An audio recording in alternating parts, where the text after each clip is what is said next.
Tehran पर Israel का बड़ा हमला। इजराइल ने एक बड़ा अटैक किया है। तेहरान के कई इलाकों में धमाके इस वक्त सुने जा रहे हैं।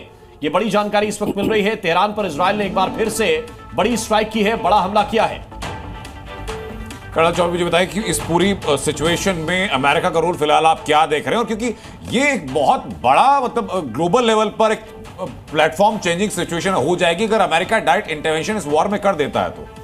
अनंत जी देखिए, ब्रिजेश जी बता रहे थे कि अमेरिका इस समय हेल्प करेगा जी। रिफ्यूलिंग की बात जो कर रहे थे, आपको मैं बताता चलूं, मेरे सूत्र जो हैं वो ये बता रहे हैं कि इसके वॉर के शुरू होने के टाइम पे हर 300 किलोमीटर पर इजरायली एयरक्राफ्ट के लिए एक पेट्रोल पंप स्थापित कर दिया गया था। ये सूत्रों की तरफ से मुझे पता लगा है। तो अमेरिका जो है वो इस युद्ध में पूरी तरीके से लिप्त था, लेकिन परोक्ष रूप से। प्रत्यक्ष रूप से वो ये कह रहा था कि हम डिप्लोमेटिकली टॉक्स के जरिए इस चीज को सॉल्व करना चाहते हैं और हम इंटरवीन नहीं करेंगे। परंतु अमेरिका का वरद हस्त जो है हमेशा इजराइल पर रहा है, और इजराइल में इतनी कुव्वत नहीं है कि वो कोई भी एक्शन ले सके बिना यूएस की मदद के। जी, लेकिन अभी जो अपडेट देख रहे हैं कि तेहरान के कई इलाकों में धमाके अभी और हो चुके हैं। ये तस्वीरें भी आपको दिखा रहे हैं, तेहरान से तस्वीरें जहां कई और इलाकों में धमाके की तस्वीर आ रही हैं। लेकिन शाम कुमार जी 24 घंटे में आप क्या देख रहे हैं, क्या सिचुएशन बदल सकती है, क्या हो सकता है 24 घंटे के अंदर? 24 घंटे क्रिटिकल हैं जी, और ये ऐसे नहीं हैं, इसके पीछे बहुत सारे बातें हैं।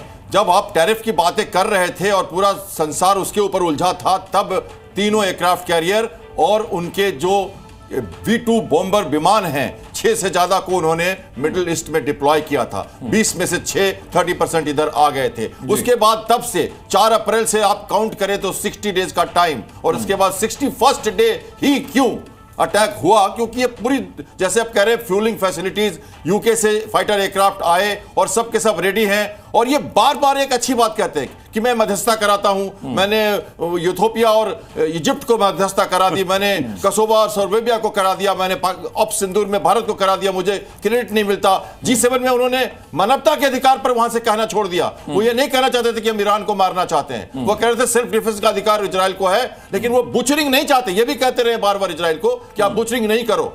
और वो इसीलिए आज वो देखिए, अब मैं आपको बताऊं, पहले ये समझ लीजिए, पूरा साई वारफेयर चल रहा है अमेरिका की तरफ से जी, पूरा का पूरा साई वारफेयर चल रहा है। वो कह रहे जब तक वो अमेरिकन को नहीं मारेंगे मैं क्यों कूदूंगा, मुझे मारने के लिए खामने तैयार है पर मैं क्यों कूदूं। और हमेशा से इजराइल को tacit support, medical aid, sorry जो मिलिट्री एड है या जो आर्थिक एड है, मनोबल बढ़ाना, लेकिन बार बार मानवता की भी बात कर रहे हो। आप समझिए इस बात को।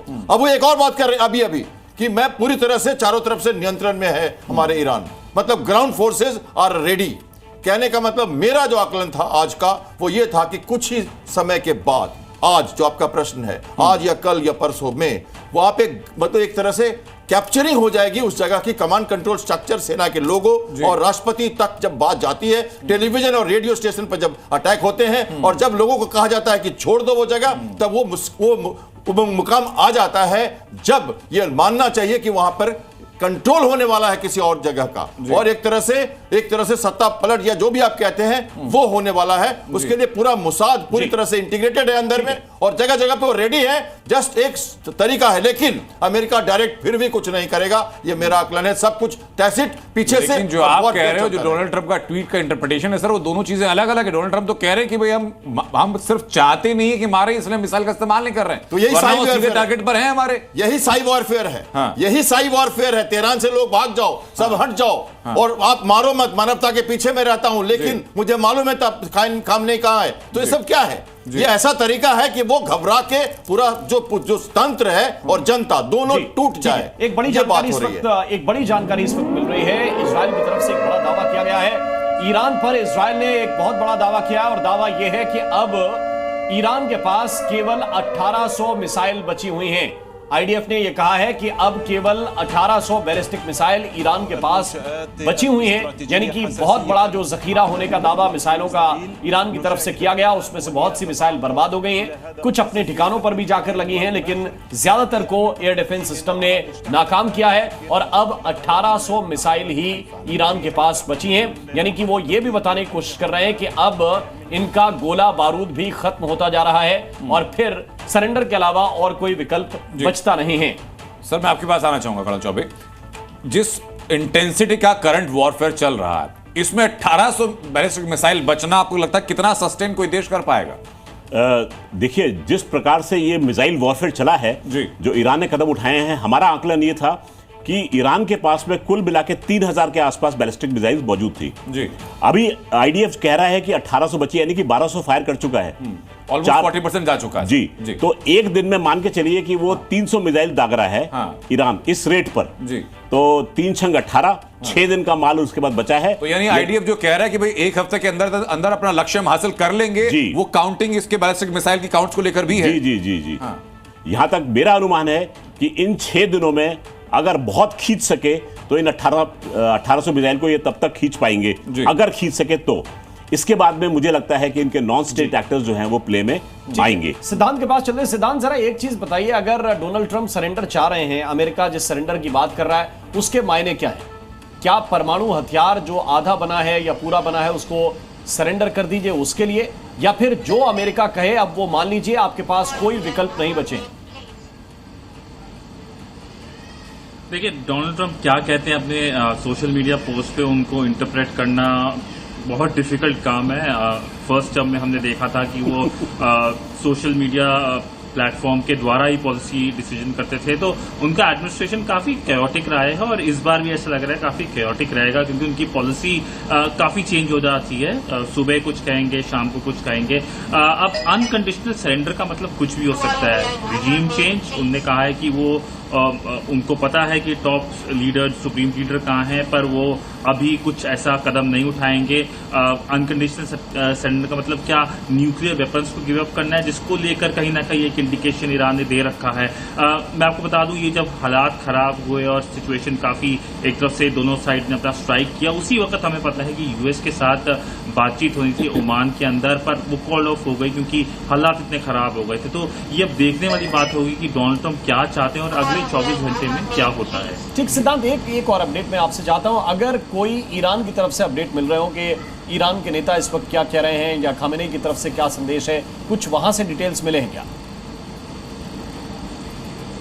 देखिए, इस वक्त जैसे जंग के माहौल में रेटोरिक है दोनों साइड से। ईरान कह रहा है वो जीत रहा है, इजराइल कह रहा है वो जीत रहा है।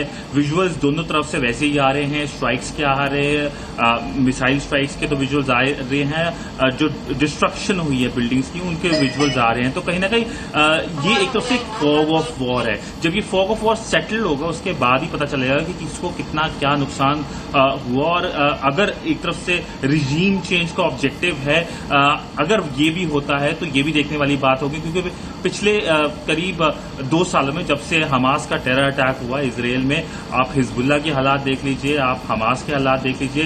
सीरिया के अंदर बशार अल असद की सरकार जो काफी क्लोज थी ईरान की, वो खत्म हो गई। तो एक तरफ से अब ईरान अकेला, एक तरफ से जो एक शिया क्रेसेंट था वेस्ट एशिया में, वो खत्म हो चुका है और ईरान कहीं ना कहीं आइसोलेटेड दिख रहा है। इनफैक्ट इसमें मैं पाकिस्तान का भी जिक्र करना चाहूंगा। यूं तो पाकिस्तान ईरान को ब्रदरली देश कहता है और कहता है काफी क्लोज रिश्ते हैं, क्योंकि बॉर्डर एक कॉमन बॉर्डर है। पाकिस्तान के जो फील्ड मार्शल हैं इस वक्त यूनाइटेड स्टेट्स में 5 दिन की यात्रा में है। तो दिखाया जाता है, देख सकते हैं काफी एक ड्यूअल गेम चल रहा है वेस्ट एशिया में, उसमें पाकिस्तान भी अपना एक ड्यूअल गेम प्ले कर रहा है। जी बिल्कुल। सिद्धांत में वापस और लेकिन एक बड़ी बात जो सिद्धांत ने कही है वो रिजीम चेंज को लेकर कही है कि संभावना ये भी बन सकती है, जिस वक्त डोनाल्ड ट्रंप को कि इस चुनाव में वापसी की उम्मीद बन रही थी, तब भी पहला अजम्पशन यही था कि आयतुल्लाह खामनेई के ऊपर में कोई कड़े कदम डायरेक्टली या इनडायरेक्टली अमेरिका उठा सकता है। इस पर आगे भी बात होगी। लगातार जितनी संभावनाएं हो, उन संभावनाओं के पीछे जितने कारण हैं वो लगातार आपको बताते रहेंगे। Z News.